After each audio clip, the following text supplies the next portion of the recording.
Dans les grottes de la forêt primaire à la frontière de la Chine et du Laos, les chauves-souris peuvent abriter jusqu'à 30 souches différentes de coronavirus. Lorsque ces chauves-souris meurent, elles s'écrasent au sol et leur cadavre est mangé par les vipères et par les fourmis. Les fourmis sont à leur tour dévorées par les pangolins. À l'arrivée, au marché de Wuhan, on trouvait côte à côte des chauves-souris, des pangolins et des vipères. Les animaux sont manipulés et dépecés, ils sont entourés par des nuages de tiques et de moustiques, leur urine se mélange et il suffit qu'un vendeur blessé à la main y ait touché, puis se soit frotté les yeux, et voilà comment a pu commencer une pandémie mondiale. Bonjour monsieur l'expert, j'ai une question pour vous. Quelle est votre relation avec le pangolin ? Ça a été très compliqué au départ, mais puis on a sympathisé. C'est pas un mauvais bougre. Il n'est pas très très futé, mais c'est pas un mauvais bougre.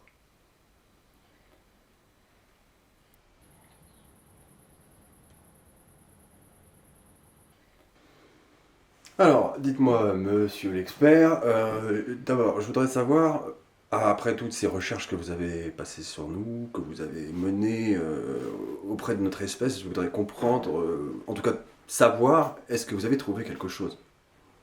Bien sûr, mais nous le savions dès le départ, déjà. Je pense que vous êtes la cause de la pandémie mondiale. Tout simplement.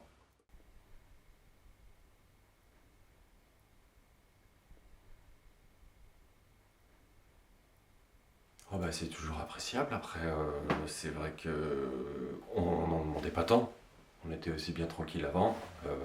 Maintenant, en ce moment, c'est vrai qu'on a besoin qu'on pense à nous et qu'on s'occupe un petit peu de nous, parce que c'est vrai que jusqu'à présent, ça n'a pas vraiment été le cas.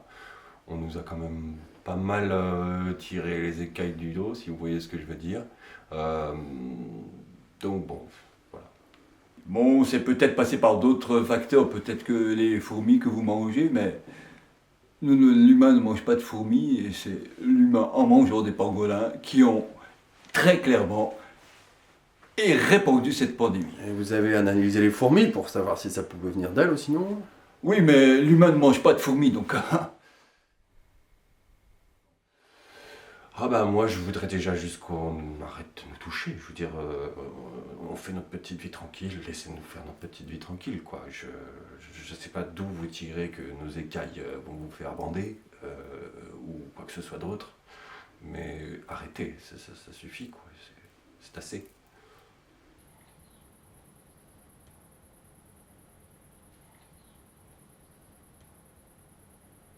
vous avez déjà enlevé beaucoup d'écailles à vous? Oh bah non, moi personnellement c'est bon, je suis là, vous voyez, j'ai à peu près toutes mes écailles bien en place, et puis voilà, je suis vivant surtout, c'est-à-dire que pour enlever les écailles, il faut tuer l'animal, donc pour l'instant j'ai les miennes, je croise les pattes. Et est-ce que vous avez déjà essayé, vous, de prendre des écailles de pangolin pour voir si c'était vraiment efficace? Mais non, mais moi je n'ai jamais pensé à faire une chose pareille, je ne me soucie que de mon fourmilier, vous voyez. Vous avez des animaux? Euh... Non. Pas de chat, de chien? Ah bah non. Vous les aimez?